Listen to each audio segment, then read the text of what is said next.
Property prices in San Francisco is dropping, but the city is refusing to give people the property tax cut they need. Because if you look at San Francisco, come on, like prices are just so low. It's no longer a super expensive high-end real estate place anymore. I mean, prices are getting super low. Now, here's the thing. Places like Miami, Las Vegas, and New York City, especially Manhattan, are all getting property price increases as time goes on, because the property values are going up like crazy. So obviously there's going to be more and more property taxes being added onto it.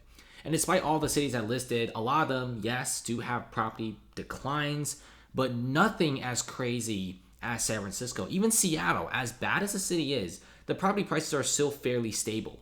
And Manhattan, of course, a lot of people have left, but the city itself is still pretty stable in terms of price, with new construction condos everywhere.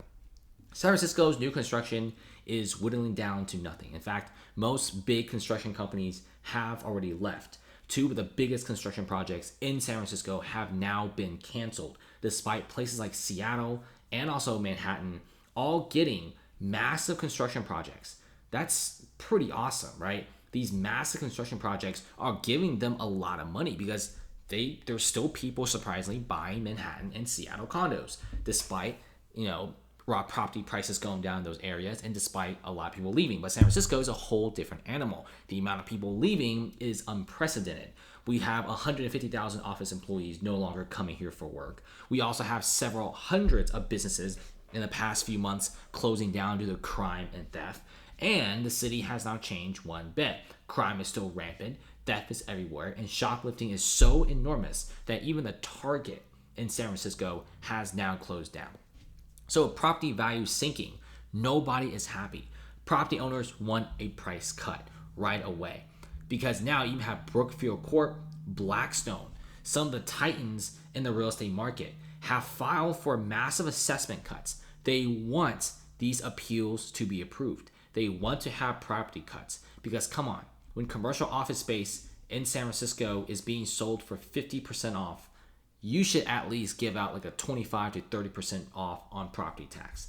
And with many of these buildings, they're struggling. They just can't take this heat anymore. A lot of these buildings are no longer profitable, with only about 50% occupancy rate in many of the downtown skyscrapers. They need a property tax cut or else they're going to default. But the other thing about San Francisco is so many businesses have left that they're actually kind of strapped for money. San Francisco, for the first time in decades, is now going to a budget deficit.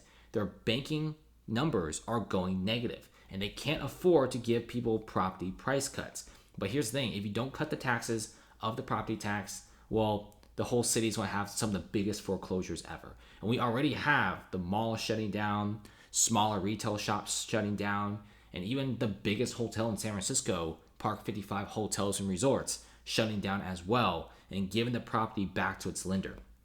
If you check this out, you do have Mark here, founder of Independent Tax Representatives, says whose firm filed appeals on about $11 billion of San Francisco property from the last year. He says he's done tax appeals for 37 years. It's the first time he's gotten this many appeals. And it's 2023 where property taxes are sky high in San Francisco and property values are dirt cheap and near on the bottom. I mean, seriously, like when I say 50% off on commercial real estate, I don't mean as a joke. It's a legit thing. We're seeing 50, 60, 70% off in some of the best buildings in some of the best areas of San Francisco, which traditionally used to have a vacancy rate of less than 5%. Now it's closer to 40%. It's only getting worse. And San Francisco, just to make things even worse, is they've raised the building inspection fees by 15% due to rising cost. So you also have these massive skyscrapers everywhere. These huge buildings all need building inspections every once in a while, right? It's very, very important for these areas. You don't really want a lot of these buildings to end up like the Millennium Tower again. So you have inspection fees getting more expensive. Property taxes are probably still increasing. They're refusing to lower them, which is insane. And people are just kind of fed up with the whole entire San Francisco situation, right? And with building inspection fees going up, you also have the increase of HOA, increase of insurance, earthquake insurance getting more and more expensive. We're also seeing many insurance companies refusing to insure San Francisco properties, and it's just a pretty big mess in the Bay Area. We're also seeing insane and very absurd laws. Now, I'm all for the tenants when it comes to renting, but there's only so much you get away with because we're in a capitalist market, right? If you're a small landlord, you deserve to have some money. You have an extra house, you're renting it out, people pay money. It's just how things are. Here's the thing. We do have people in the Bay Area. They literally live there for hundreds of days without paying rent. And then like the landlord they're so fed up. The landlords are still paying the HOA, right? They're still paying the sewer bills. They're still paying the property tax, the mortgage, the interest rates. And interest rates are super duper high. And many of these landlords, because of squatters, are actually foreclosing down on some of their properties. I mean, look at this, right? People spending millions of dollars on homes in the Bay Area. And you have tenants who are just squatting there. They're refusing to leave. And these disputes between tenants and landlords take forever in California. It's not just the Bay Area, but of course the Bay Area is even worse in many parts. But you have Airbnb guests, people aren't leaving. You have stories of people squatting in some of these San Francisco apartments and houses, and they're renting these things out as Airbnbs. Imagine as a landlord, you spent millions of dollars on a property. You're paying property tax every day. Your tenant is squatting. And your tenant is renting it out as an Airbnb. Like, that's some insanity right there. You will never find this in other capitalist markets. In California, it's just a place where it says, screw real estate. This is why real estate prices are dirt cheap. Because one, if you buy a home in the Bay Area, you're not only paying insane property taxes, insane insurance, and if you try to rent it out, you're essentially having a high chance of getting a squatter. And if you look at this, California to limit secure deposits to 1 month's rent under a new law signed by Newsom.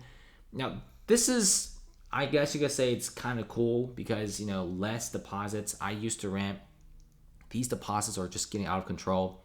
But then again, though, you're also seeing many laws that might be passed in the near future that pretty much discourages any sort of real estate investing in California. And people talk about how San Francisco is so broke and San Francisco is crying for money. Well, they make a lot of money from just real estate transaction prices.